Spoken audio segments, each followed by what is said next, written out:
In the skies above Italy, Aerolinee Itavia Flight 870 speeds south over the Tyrrhenian Sea. But before it can land safely in Sicily, something happens. The plane drops out of the air, killing more than 80 people. But what really caused the fatal crash? It's a mystery that remains unsolved to this day. On June 27, 1980, a McDonnell Douglas DC-9 twin-engine airliner took off from Bologna's Guillermo Marconi Airport in northern Italy. A scheduled transit flight, it had been delayed for almost 2 hours before finally taking off at 8:08 p.m. But although the plane was due to arrive in Palermo, Sicily later that evening, it would never reach its destination. When Flight 870 took off from Bologna, there were 77 passengers and 4 crew members on board. Captain Domenico Gotti and First Officer Enzo Fontana were on the cockpit, while 2 flight attendants were also present. And at first, everything on the flight seemed to be going to plan. Just 1 hour into the journey, however, things began to go wrong. Around that time, Gotti placed a call to Palermo International Airport, letting them know that the plane was about to begin its descent. But something interrupted the routine message, causing Gotti to cry out in surprise. After Gotti's exclamation, ground control lost contact with Flight 870. Even more worryingly, the aircraft also vanished from the airport's radar screens.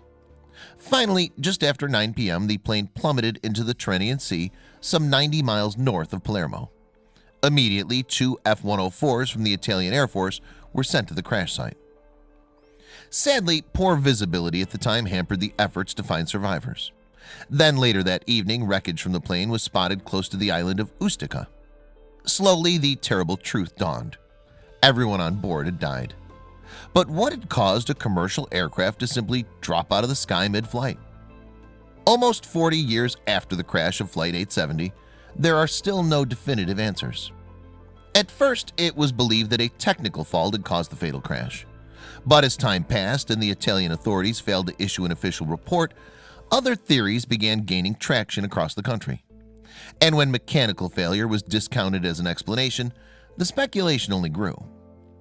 And just 5 weeks after the crash, neo-fascist terrorists planted a bomb in Bologna's main train station. When it detonated, 85 people lost their lives, making this one of the deadliest attacks ever to occur in Western Europe.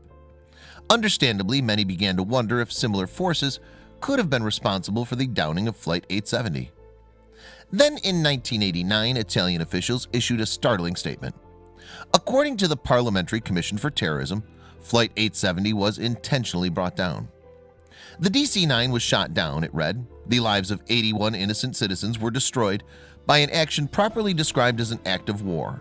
Real war undeclared, a covert international police action against our country, which violated its border and rights.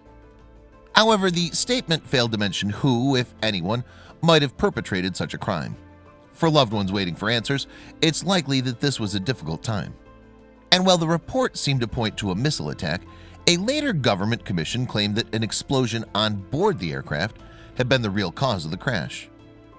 Next, in 1994, Italian investigators joined up with the British Air Accidents Investigation Branch to try to get to the bottom of the crash.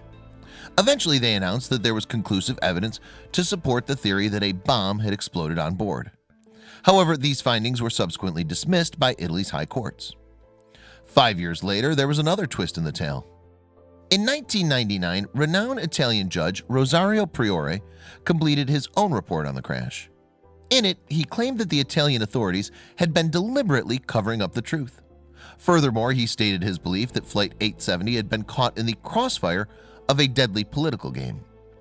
According to Priore's theory, Flight 870 had accidentally flown in the middle of an aerial battle between Libyan MiGs and NATO fighters.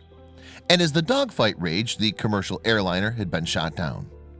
Over the years, different sources have added to Priore's version of events, creating a detailed conspiracy theory that continues to fascinate even today.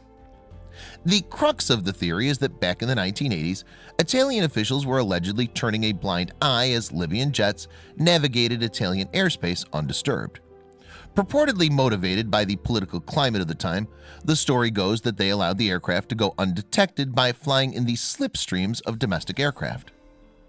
However, rumor has it that when one of these aircraft took off on June 27, 1980, a very notable passenger was on board. It's alleged that none other than Muammar Gaddafi, the Libyan leader at the time, was being flown through Italian airspace when French forces launched an attack. Unfortunately, they struck Flight 870 by mistake, according to the theory at least. And over time, more conspiracy theories have sprung up to further muddy the waters. In one, it's claimed that Flight 870 landed safely in the sea, only to be blown up by British forces. Apparently, they wanted to eliminate any witnesses to the attempted assassination and sent scuba divers armed with explosives to destroy the plane. In another, a journalist claimed that Flight 870 had been accidentally shot down after Israeli forces confused it for an aircraft carrying uranium to Iraq. Nonetheless, it's the dogfight theory that's gained the most coverage over the years, and with radar evidence to support a military presence in the region on June 27th, it seems to be the most plausible scenario. After Priori's report was released, 4 generals in the Italian Air Force were indicted on charges of perjury and high treason. However, in April 2004, 2 of them were found not guilty. Meanwhile, the 2 remaining defendants could no longer be charged. Apparently, the statute of limitations on the incident had passed. Then in 2011, there was a breakthrough in the case. At a civil tribunal, the Italian government was ordered to pay damages to the victims' families. 2 years later, the ruling was upheld by the country's highest court. And even though no criminal charges have been made, it might be the closest that the Italian authorities will ever come to admitting their involvement. The wreckage of Flight 870 has been on a journey of its own meanwhile. After being reconstructed and picked apart by investigators for 26 years, it was transported across Italy from Rome to Bologna in 2006. Today, parts of it are on display in the city's Museum for the Memory of Ustica, where visitors can continue to speculate on one of Italy's most enduring mysteries.